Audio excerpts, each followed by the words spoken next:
Hi.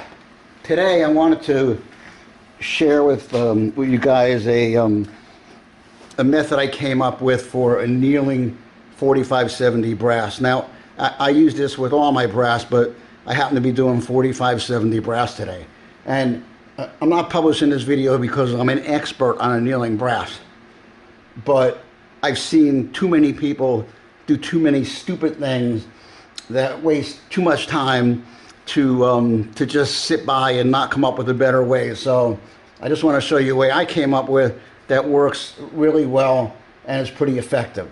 This is what I see people do most of the time. And I'm not going to have a live flame here, but they'll use a socket and a drill and put the case in the socket. You know, if it was a smaller size case, it would be smaller.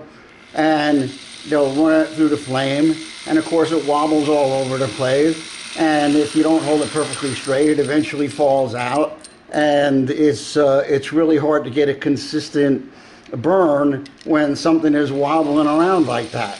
Well, other people I've seen in videos use deep sockets. Well, that really doesn't work very well, because if the case goes into the socket too far, for example, this will go into the case that far, you can get a better turn, but you really can't see what you're doing, and you can't see what's happening down here, and the bullet still wobbles, and sometimes it gets jammed up in there. It's problematic getting out. Of course, that time it came out. So what I want to do, sorry about that, what I want to do is come up with a better method of doing this. And while there's probably 100 better variations of this than what I came up with, this was just a quick fix to solve a problem that's been a real pain in my butt for a long time.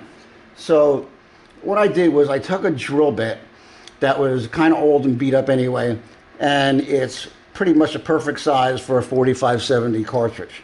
And what I did was, I don't know if you can see this in the video, hopefully you can, but that's where the cartridge ends, and from that point back about 3/4 of an inch, you can see it's darker, and the reason it's darker is because I've ground it down there, and it's you know, maybe 20 or 30 thousand smaller in this area than it is here and here. And the reason I did that was so that the metal of the drill bit would have more surface contact with the brass down at this end and less surface contact here, allowing this part to heat up faster and not accidentally go down the cartridge too far and ruin it.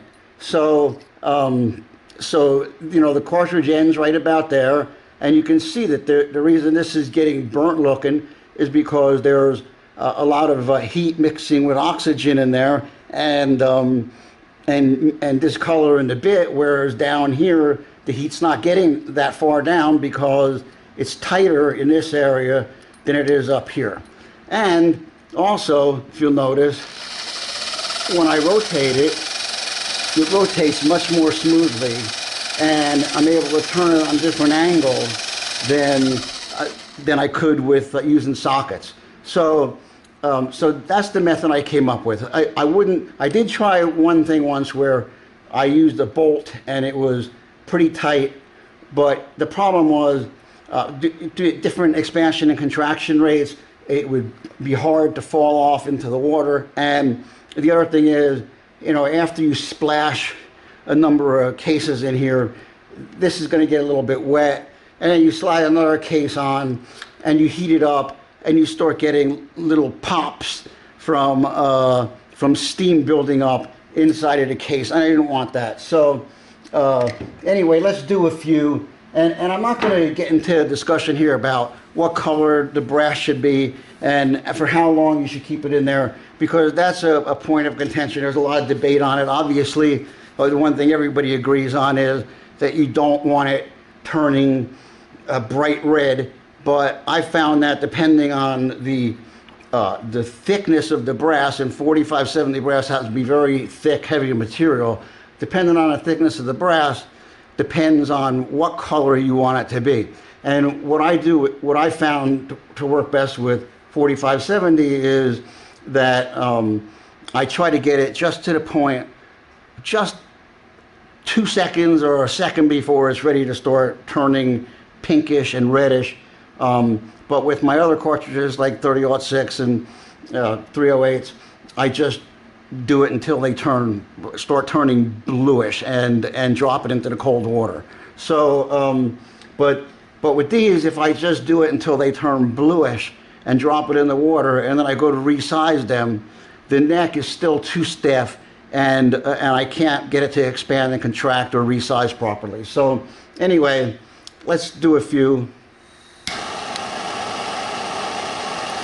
and see how it goes. Obviously, I have gloves on. These are thermal gloves that I use when I'm casting bullets.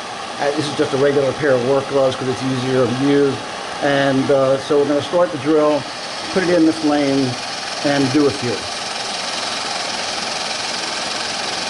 I don't know if you can see this on the video. It's starting to turn color. The color is just starting to get pinkish, and I drop it in the water. We do the next one.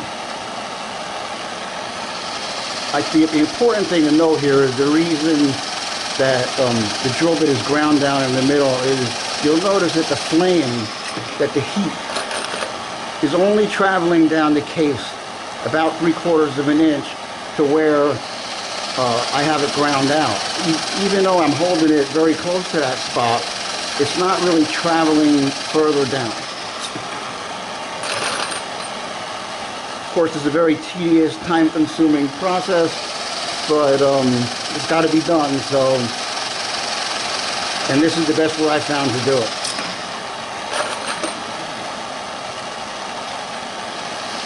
Do one more.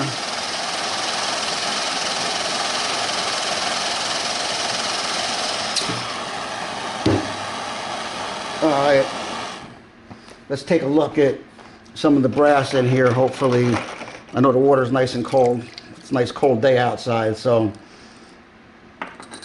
let's see what we have. Some of this brass is dirty, so it's hard to see. I'm not making excuses, but you can see here, you know, the brass has been discolored about 3/4 of an inch down, which is about as far as you want to go at 4570. Case is good. This one's done, looks pretty good. That's a pretty good color right there. There's still a little bit of pinkish color in the brass. I like to see that with these 4570.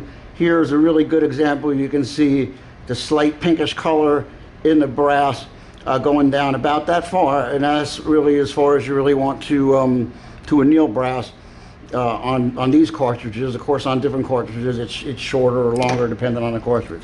So anyway, I hope you find this helpful. Maybe you can figure out a better way to do it. If you do, email me or you know, just leave a comment, and I'll be sure to get back to you. Thanks.